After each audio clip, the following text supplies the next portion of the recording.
Pozdravljeni, danes je z nami gospa Lidija Žitnik, specialistka nevrologije. Multipla skleroza je avtoimuna bolezen.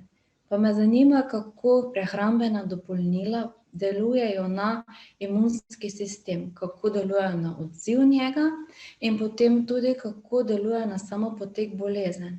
Predvsem me zanima tudi delovanje vitamina D, ko ga dovajamo, potem različna zelišča, za katera tudi vemo, da so lahko agresivna, potem tudi za jemanje biotena, kako se odziva pri zdravljenju pri bolnikih za multiplo sklerozo.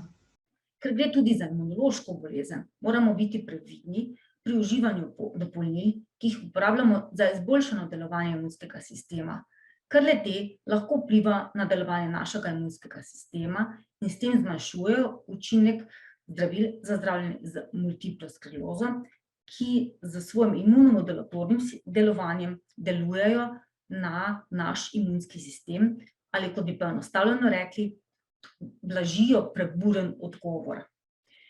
Tako lahko visoki odmerki nekaterih vitaminov zmanjšajo učinkovitost zdravil. Med te vitamine spadajo selen, cink, vitamin B skupine, folna kislina, vitamin A, biotin, magnezij, baker, mangan. Po drugi strani, pa kot vsi vemo, je znano, da pri bolnikih z multiplo sklerozo imajo nižje vrednosti vitamina D v serumu kot ostala populacija. Zato le-tem bolnikom svetujemo, da se vitamin D nadomešča zaradi zmanjšanja prehoda iz klinično izoliranega sindroma v recidivno-remitentno obliko bolezni, pa tudi zaradi zmanjšanja števila zagonov, kar je bilo dokazano z raznimi študijami, predvsem v Združenih državah Amerike.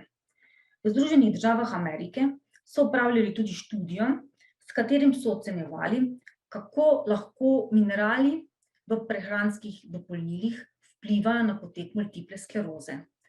To so ugotavljali z prehranskimi vprašalniki, ki so jih bolniki izpolnjevali vsaka 4 leta. Ugotovili so, da minerali nimajo večjega vpliva na potek multiple skleroze, razen cinka, ki vpliva na aktivnost bolezni.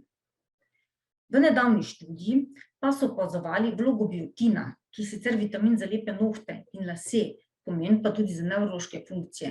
Pri bolnikih z progresivno obliko multiple skleroze so ugotovili, da uporaba biotina v visokih odmerkih 300 do 600 mg upočasni napredovanje bolezni in rahlo izboljša simptome invalidnosti. Previdnost je potrebna tudi pri nekaterih zeliščih, ki vplivajo na učinkovitost oziroma poslabšajo neželene učinke nekaterih zdravil, ki jih uporabljamo za zdravljenje simptomov multiple skleroze.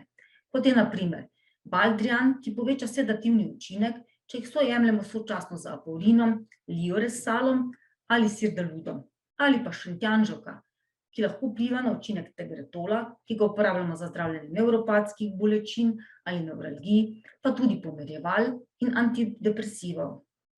Določene vrste hrane poznamo pod imenom hrana za možgane. Povezana je z boljšim delovanjem možganov. Vedeti moramo, da čeprav uživamo hrano, ki je dobra za možgane, ne bo to preprečilo sprememb, ki v naših možganih nastajajo zaradi multiple skleroze. Nam bo pa vsekakor koristilo, mogoče k malo boljšemu koncentraciji, spominu. To je hrana bogata z vitaminom K in naravnimi maščobami. To so tudi še zelena listnata zelenjava, mastne ribe, jagodičjo in oreščki. Koristi tudi kurkumin, ginko biloba, acetil L-karnitin, alfa-lipoična kislina, resveratrol.